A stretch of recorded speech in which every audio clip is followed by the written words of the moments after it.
my name's Paul Webster.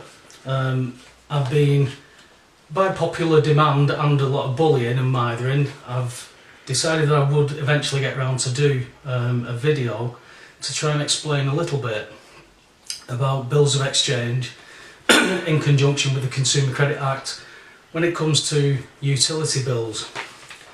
Now, a brief little bit of history is that in the 1800s this country became bankrupt. It had no economy, there was no wealth, there was nothing in it. So they had to put the debts onto something that would gain credit and would be able to do such. So they put the debts onto the backs of the labour of the people, which made those people creditors. Now, when they did that, they also gave national resources to the public, which are yours by right, namely gas, water and electric in particular. And it's quite easy to see how this happens to a domestic property, because to a domestic property, if you ask for a paper bill, you will be given a bill that has a giro credit slip. Now that is a joint giro credit from the commercial bank. That is payable to you because the man must always be compensated under the bills of exchange. So as a domestic agreement, you aren't liable to pay for your gas, water or electric as per this. But they did a very clever thing and changed payment slip check to payment slip. That's really thrown everybody. Now, what happened with me was basically British Gas messed up 3 payment plans that I was paying. In the end, because I was involved in a rather large court case involving property, I decided I'd had enough. I said, send me a paper bill please. So they sent me a paper bill. Now what I did with that paper bill, because under the bills of exchange, you are when you get your cheque to compensate you because the company has already been paid by the commercial bank.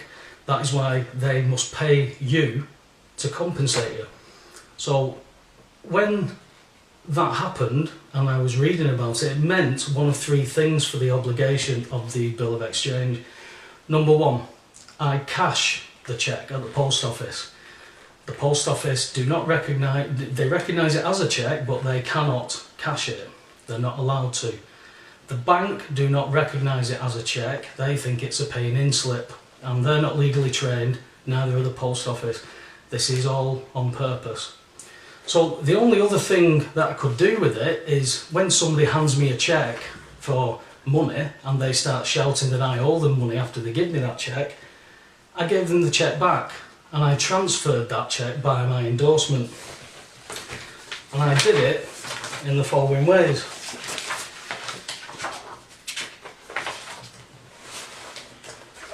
Number 1, you write this is what I did. So I can only go off my result and what I did.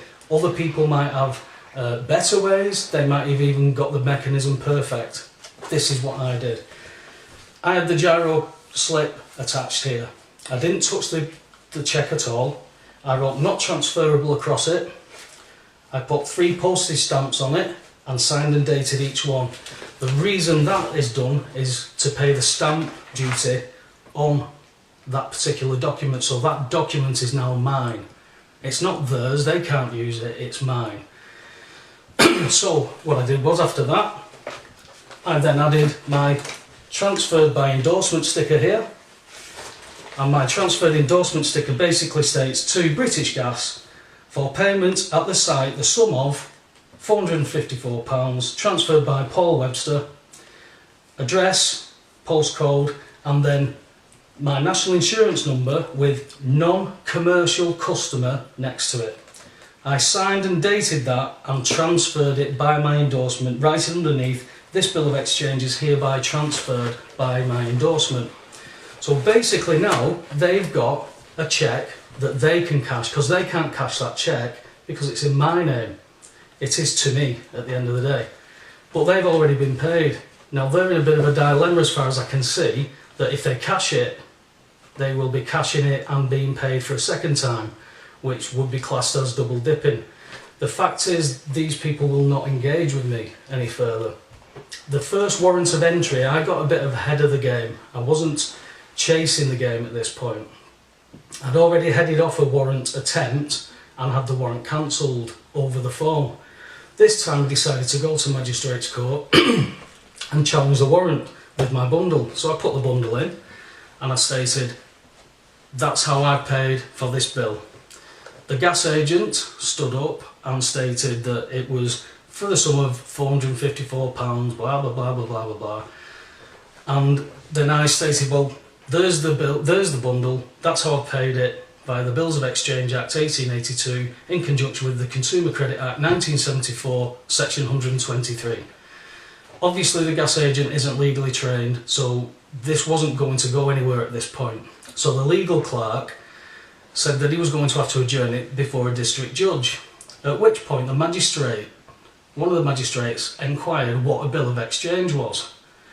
And the legal clerk turned to the magistrate and stated, a bill of exchange, ma'am, is a legal remedy. Remedy is cure. They don't use these words unless they intend to use them. Legal remedy that we don't deal with in this jurisdiction. At this point, the gas agent who was in the dock stated that this wasn't a health and safety issue, this was a monetary dispute. To which I replied, so you're applying for a criminal warrant of entry for a civil matter.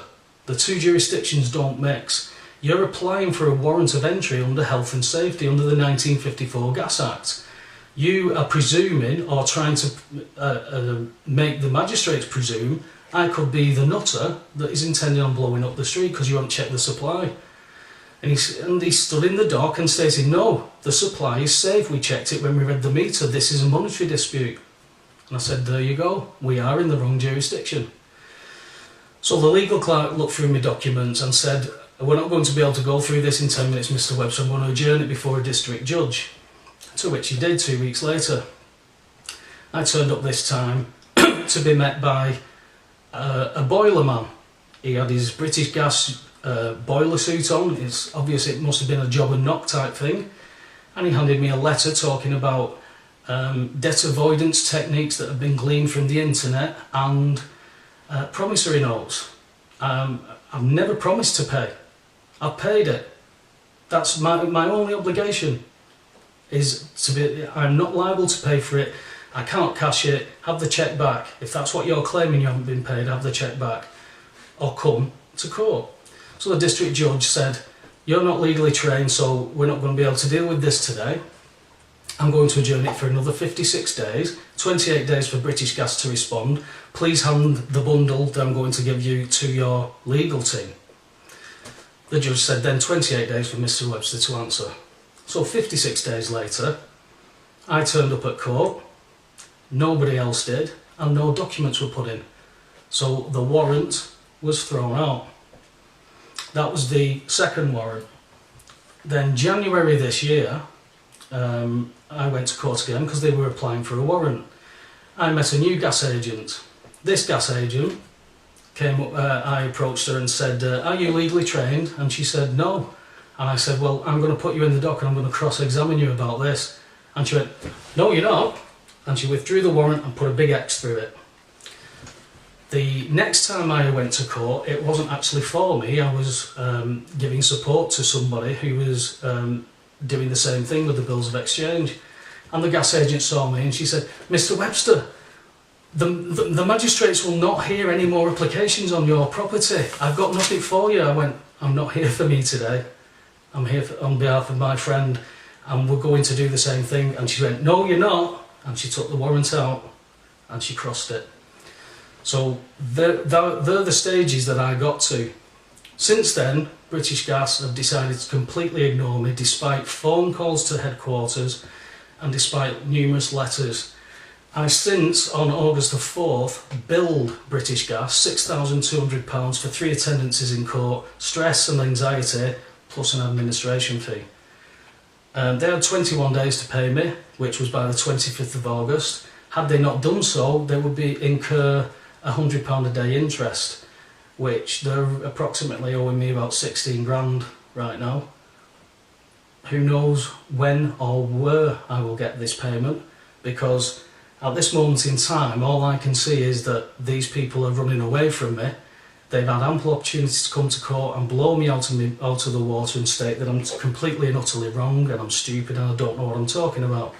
However, having seen a result that was handed to me, that a certain energy company has accepted the transfer by endorsement, this is from a source that I got the bundle from, but obviously British Gas is one of the bigger boys, and they certainly don't want to see this revenue go.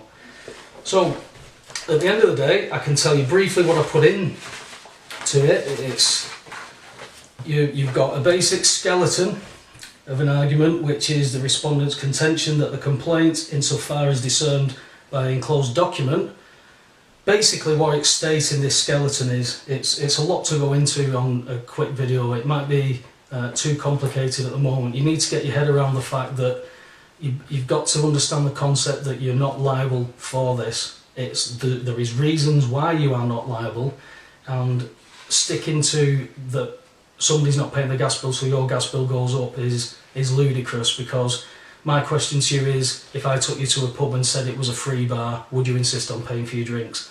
There's nobody answered yes to that question as yet. So you put your bundle together, you write to them, you ask them to come and view the meter and the supply to check the safety of it. You also do a removal of implied rights of access, unless it's by appointment. As I said, you do the not transferable and send the cheque back, and you put your not transfer, you put your transfer by endorsement sticker on that. Always keep all your receipts. You don't need to send them special recorded. You can send them first class at the post office and get a receipt for that. You don't need to put a stamp on it and hope it gets there. You can put it in at the post office and get a receipt. First class is first class. In the bundle is a copy of the Bills of Exchange Act 1882. Next to that, I have the Stamp Act of 1981. As I explained, the stamp duty paid on the document makes sure that that document is now owned by you and they can't take control of it. I also put a stamp on the back of the document just in case these people try and play around with the document at all. So that's the Stamp Duty Act. I then have a copy of the Consumer Credit Act, section 123, which states under section 5, this section does not apply where the regulated agreement is non-commercial. Now that tells you that non-commercial is not subject to it. You are not liable. Along with that, we have the rights of entry under the Gas and Electricity Boards Act of 1954.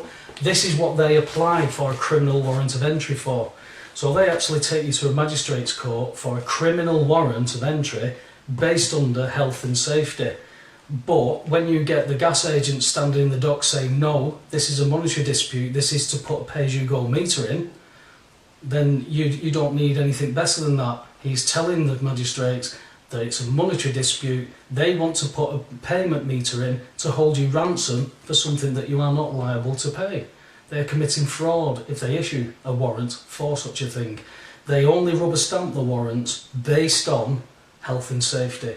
That's what they would stick to, and that's what they go for, because they cannot get a criminal warrant of entry for a monetary dispute. We also have the Gas Act 1986, which is basically the same type of thing. It's a health and safety issue that they're applying under. I just threw them in the bundle so that you can actually direct them to where you're quoting this stuff from. That there is no monetary disputes involved in any of these acts. And then just to top it off, you throw in the Fraud Act of 2006, which, you know, it really tells them then what your intentions are. I also have a contempt of court by Archbold, which is through Lord Diplock. You can find this on the internet, and this basically tells you things along the lines of the unhindered access and stuff to courts that you are allowed. Nobody can make a claim against you without proving it. I can't claim that somebody owes me £1,000, go to court, get a warrant of entry without them being there and me not proving my claim. But that's what these corporations are doing. A lot of it with the help of the courts. Be it intentionally or not, be it ignorant or not, these people are helping corporations through Her Majesty's Courts and Tribunals Service every day. It stretches, this stuff stretches into council tax, mortgages, things like that. I can go on and on because those are massive subject matters on their own. Basically, when we boil it all down, we're being ripped off, we're being stolen from, we're being robbed blind, and it's through, most of it is through consent, which is ignorance. I was ignorant 5-10 years ago. I didn't know any of this stuff. Through circumstances you get to learn this stuff and you can't unlearn it. It's not about cutting corners, it's not about finding loopholes, it's what was given to you via your great-great-great-grandparents. These people have earned this for you and you aren't taking your rights up. There'll be other videos to follow, but for now, this is Paul Webster. Good luck with anybody who attempts to try and use this. This is not legal advice. I'm not legally trained and do not offer legal advice. This is information that I have used.